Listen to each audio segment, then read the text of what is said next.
السلام علیکم. جہانزیب عباسی ایک نئے یوٹیوب پروگرام کے ساتھ حاضر ہے. آج کی اس ویڈیو میں ہم بات کریں گے عمران خان کی ڈیل، ان کے اوپر چلنے والے مقدمات اور بالخصوص ایک ایسا کیس جس کے اوپر کل سوموار کے دن 6 جنوری کو فیصلہ سنایا جانا تھا، لیکن اب خبر یہ سامنے آئی ہے کہ فیصلہ سنائے جانے کی تاریخ جو ہے وہ ایک مرتبہ پھر ڈی لسٹ ہو گیا ہے یا وہ معاملہ مؤخر ہو گیا ہے.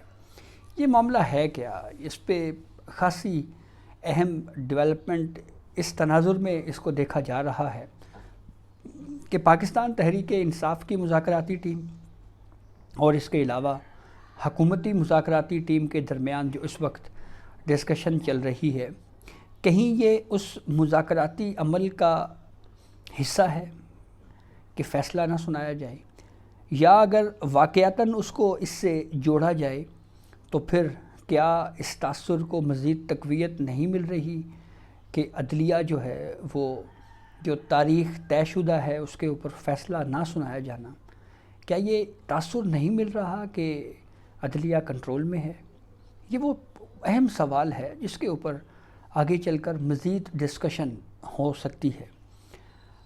اس میں کوئی دو رائے نہیں ہے کہ عمران خان کے خلاف کچھ ایسے کیسز چلائے گئے جس کا عمران خان کو سیاسی طور کے اوپر فائدہ ہوا ہے، اور کچھ ان کیسز میں کچھ اس طرح کی ڈسکشن بھی پبلک کے سامنے آئی، پریس کانفرنسز ہوئی اور پھر میڈیا پہ باتیں ہوئیں جو نہیں ہونی چاہیے تھی، جو نامناسب تھا. میں بالخصوص بات کر رہا ہوں عدت میں نکاح کا کیس جو بشرا بی بی اور عمران خان کے حوالے سے ان کے سابقہ شوہر خاور مانیکا صاحب کی جانب سے جو کیس دائر کیا گیا. اس کا سیاسی طور کے اوپر عمران خان کو بہرحال فائدہ یہ ہوا کہ اس کو پبلکلی اس ڈسکشن کو پذیرائی نہیں ملی، اور اس کے ساتھ ساتھ اس معاملے کے اوپر جو ہے وہ جو کچھ ڈسکشن ہوتی رہی وہ شاید نہیں ہونی چاہیے تھی. بہرحال وہ معاملہ اب کورٹس میں آگے چل کے اپیلوں میں دیکھیں اس پہ کیا ہوتا ہے. وہیں پہ عمران خان نے کچھ ایشوز کے اوپر سیاست بھی کی، لیکن ان کیسز کو پروسیکیوشن کی جانب سے ٹھیک انداز میں پریزنٹ نہیں کیا گیا. بالخصوص ہم سائفر کیس کی بات کریں، عدم اعتماد کی تحریک سے بچنے کے لیے عمران خان نے اس معاملے کے اوپر سیاست کی ہے، لیکن پروسیکیوشن کی جانب سے اس کیس کو اس طرح سے شاید پرسو نہیں کیا گیا جس طرح سے کیا جانا چاہیے تھا. اور پھر اس پہ آپ سونے پہ سہاگا یہ کہیں کہ ضمانت کے کیس میں ہماری سپریم کورٹ نے مین کیس کے اوپر ایسی آبزرویشنز دے دی جس کی وجہ سے پورا کیس ہی جو ہے وہ خطرے میں پڑ گیا. وہیں پہ 190 ملین پاؤنڈ کا کیس ہے. ہم سب جانتے ہیں کہ اس کیس میں اب تک کیا ہوا. تھوڑا سا بیک گراؤنڈ آپ سے شیئر کرتے ہیں اور پھر آپ کو بتاتے ہیں کہ اس میں ہو کیا رہا ہے. 190 million pound case Imran Khan کے خلاف جیل میں ٹرائل ہوا، اور یہ ٹرائل تقریباً 1 سال میں مکمل ہوا. عمران خان کے خلاف یہ واحد کیس ہے جس کا ٹرائل 1 سال تک چلا ہے. نیب نے 13 نومبر 2023 کو 190 ملین ریفرنس میں عمران خان کی گرفتاری ڈالی. نیب نے 17 دن تک عمران خان سے اڈیالہ جیل میں تفتیش کی. 1 دسمبر 2023 کو نیب نے 190 ملین پاؤنڈ ریفرنس احتساب عدالت میں دائر کیا. ریفرنس فائنل ہونے کے بعد عمران خان اور بشرا بی بی سے اڈیالہ جیل میں تفتیش کی گئی. عدالت نے 27 فروری 2024 کو عمران خان اور بشرا بی بی کے اوپر فرد جرم عائد کی. 190 ملین پاؤنڈ ریفرنس پر 100 سے زائد سماعتیں ہوئیں. نیب نے پہلے 59 گواہان کی فہرست عدالت میں جمع کروائی. 59 گواہان میں سے 24 گواہان کو نیب نے پھر ترک کر دیا. نیب نے کل 35 گواہان کے بیانات قلم بند کیے. وکلاء صفائی نے تمام 35 گواہان پر جرح مکمل کی. ریفرنس کے تفتیشی افسر میاں عمر ندیم پر عمران خان کے وکلاء نے 38 سماعتوں کے بعد جرح مکمل کی. ریفرنس میں سابق پرنسپل سیکرٹری اعظم خان، سابق وزیر اعلیٰ خیبر پختونخوا پرویز خٹک گواہوں میں شامل تھے۔ سابق وفاقی وزیر زبیدہ جلال القادر یونیورسٹی کے چیف فائنینشیل افسر بھی گواہان میں شامل تھے۔ عدالت نے زلفی بخاری، فرحت شہزادی، مرزا شہزاد اکبر اور ضیاء مصطفیٰ نسیم سمیت 6 ملزمان کو اس ریفرنس میں اشتہاری قرار دیا۔ اشتہاری ملزمان کی جائیدادیں اور بینک اکاؤنٹس منجمد کرنے کا فیصلہ سنایا گیا تھا۔ 190 ملین پاؤنڈ ریفرنس میں اسلام آباد ہائی کورٹ میں عمران خان کی ضمانت منظور ہوئی تھی۔ بشریٰ بی بی کی ضمانت قبل از گرفتاری ٹرائل کورٹ نے منظور کی تھی۔ اس کے ساتھ ساتھ ٹرائل کے دوران عمران خان نے 16 عدالتی گواہان کی فہرست عدالت میں جمع کروائی۔ عدالت نے عمران خان کی عدالتی گواہان کو بلانے کی درخواست مسترد کی تھی۔ عمران خان نے عدالت میں اپنے حق میں گواہ پیش کرنے کی درخواست دائر کی تھی۔ بعد میں عمران خان گواہان پیش کرنے کا جو معاملہ تھا اپنے حق میں، اپنے دفاع میں، اس سے پیچھے ہٹ گئے تھے۔ ریفرنس کی سماعت پہلے جج محمد بشیر تھے، پھر جج ناصر جاوید رانا نے کیس پر سماعت کی۔ اس کے بعد ریفرنس جج محمد علی وڑائچ اور پھر دوبارہ ناصر جاوید رانا کے پاس آیا۔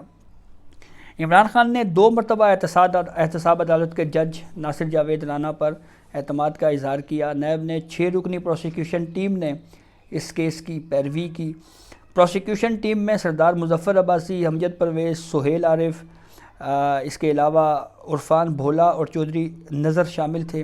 عمران خان کی جانب سے سلمان صفدر، عثمان گل، ظہیر عباس چودھری پیش ہوئے۔ عمران خان بشریٰ بی بی پر الزام ہے کہ 190 ملین پاؤنڈ پاکستان منتقل ہونے سے قبل شہزاد اکبر کے ذریعے پراپرٹی ٹائکون یعنی ملک ریاض حسین کے ساتھ ایک خفیہ معاہدہ کیا گیا تھا۔ شہزاد اکبر نے 6 دسمبر 2019 کو نیشنل کرائم ایجنسی کی رازداری ڈیڈ پر دستخط کیے۔ بشریٰ بی بی نے عمران خان کی غیر قانونی سرگرمیوں میں اہم کردار ادا کیا، یہ الزام تھا عمران خان کے اوپر۔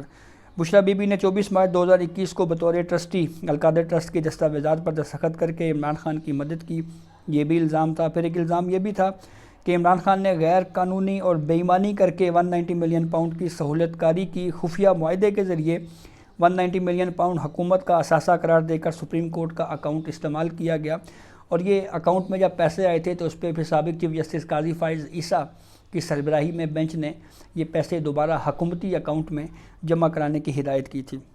بشریٰ بی بی اور عمران خان نے فرحت شہزادی کے ذریعے موڑا نور اسلام آباد میں 240 کنال اراضی حاصل کی، یہ بھی الزام ہے۔ عمران خان اور Bushra Bibi corrupt practices میں ملوث پائے گئے، یہ الزام ہے۔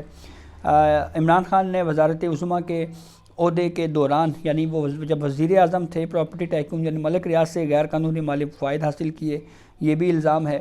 عمران خان نے زلفی بخاری کے ذریعے ملک ریاض سے القادر ٹرسٹ کے لیے 458 کنال اراضی حاصل کی۔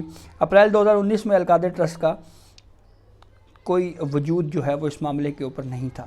یہ تو وہ پورا بیک گراؤنڈ ہے جو جیو نیوز نے اپنی ویب سائٹ کے اوپر دیا ہوا ہے۔ اب وہیں پہ جیو نیوز کی یہ بھی خبر ہے کہ عمران خان اور ان کی اہلیہ بشریٰ بی بی کے خلاف 190 ملین پاؤنڈ ریفرنس کا فیصلہ ایک بار پھر مؤخر ہو گیا ہے۔ عمران خان اور بشریٰ بی بی کو 190 ملین پاؤنڈ ریفرنس میں سزا ہوگی یا نہیں، احتساب عدالت کے جج ناصر جاوید رانا نے کل فیصلہ سنانا تھا۔ عدالت نے یعنی کل پیر کے روز عدالت نے 190 ملین پاؤنڈ ریفرنس کا فیصلہ 18 دسمبر کو محفوظ کیا تھا۔ پہلے 23 دسمبر کو کیس کا فیصلہ سنائے جانے کی تاریخ مقرر کی تھی، تاہم عدالت نے فیصلہ سنائے جانے کی تاریخ ملتوی کر کے پھر 6 جنوری کو مقرر کیا۔ تاہم اب جیو نیوز جو خبر دے رہا ہے کہ ذرائع کے مطابق 190 ملین پاؤنڈ ریفرنس کا فیصلہ ایک بار پھر مؤخر کر دیا گیا ہے اور 190 ملین پاؤنڈ ریفرنس کا فیصلہ کل نہیں سنایا جائے گا۔ فیصلہ سنائے جانے کی نئی تاریخ سے متعلق کل وکلاء کو آگاہ کیا جائے گا۔ یہ ہے جناب نئی ڈیولپمنٹ جس میں ایک مرتبہ پھر جو ہے یہ اس کیس کا فیصلہ جو ہے وہ مؤخر کر دیا گیا ہے۔ حکومتی مذاکراتی ٹیم کی پاکستان تحریک انصاف کی مذاکراتی ٹیم کے ساتھ جو 2 نشستیں ہو چکی ہیں، پی ٹی آئی تحریری صورت میں اپنے مطالبات رکھنے میں ہچکچاہٹ کا شکار ہے یا ود ان دی پارٹی اس معاملے کے اوپر ڈویژن ہے۔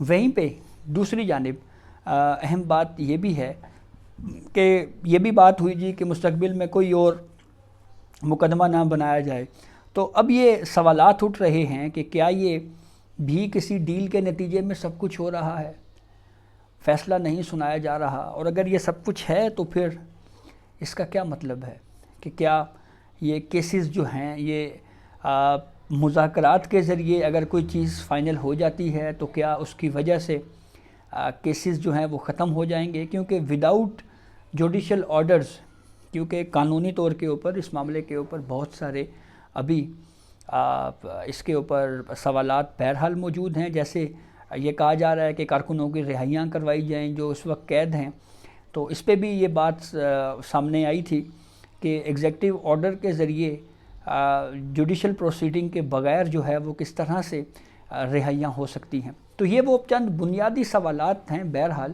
جو خاصے اہمیت کے حامل ہیں۔ تو اب دیکھنا یہ ہے کہ کل جو جیسے جی نیوز کی خبر ہے جی کہ کل فیصلہ نہیں سنایا جا رہا، تو کیا نئی تاریخ دی جاتی ہے اور پھر یہ مذاکراتی عمل اسی طرح چلتا رہے گا، تو کیا تاریخ آگے بڑھتی جائے گی؟ یہ بہت ایک عجیب قسم کی مثال جو ہے وہ ہمیں پاکستان کی عدالتی تاریخ میں دیکھنے کو مل رہی ہے۔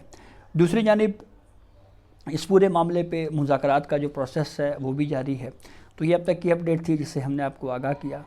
بہت شکریہ۔